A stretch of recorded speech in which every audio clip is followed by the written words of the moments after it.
One of our favorite taglines is simple, hard, effective. And that's because the most effective training is simple and hard. Now, at first, those two words might seem at odds with each other, but they're not.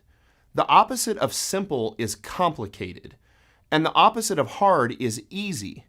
What most people want to do when they go to the gym is a combination of easy and complicated, because complication is seductive.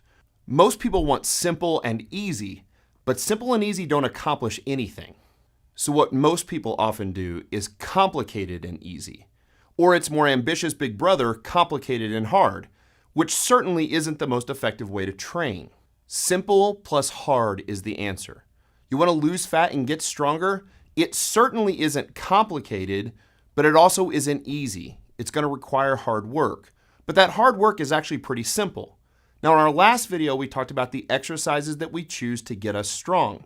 And we came up with 4 basic exercises based on our 3 primary criteria. Our 3 criteria being, we're going to pick exercises that use the most muscle mass, with the most weight and perfect form, for the greatest effective range of motion. And when we do that, we end up with the squat, the deadlift, the bench press, and the press.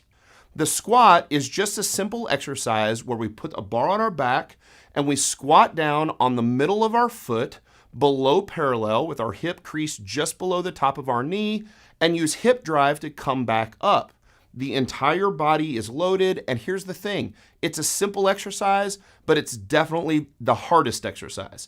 That's why most people don't want to squat. You walk into a gym on any day of the week, but especially Monday, and all the bros are doing bench press. Rarely will you walk in on Monday and see a bunch of people squatting. And it's because it's so hard. The body responds to squats in a way that it won't respond to any other lift, both muscularly and hormonally. Now, a deadlift is just the simple act of picking a heavy loaded barbell up off the floor. We do it with perfect form, with a totally flat back, and guess what happens when we do that?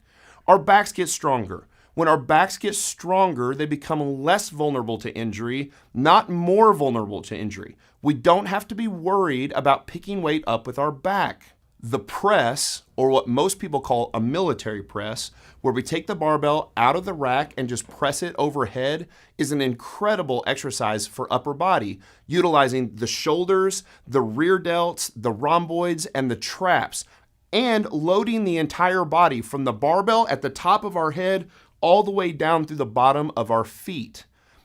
And the bench press allows us to move the most weight possible in an upper body lift, so we love that lift too. So even the exercise that the bros do on Monday is perfectly fine to get strong. We just want to make sure that we also press and squat and deadlift as well. Those 4 exercises will get you stronger than anything you thought possible, and for the life of your lifting career should make up 90% of everything you do in the gym.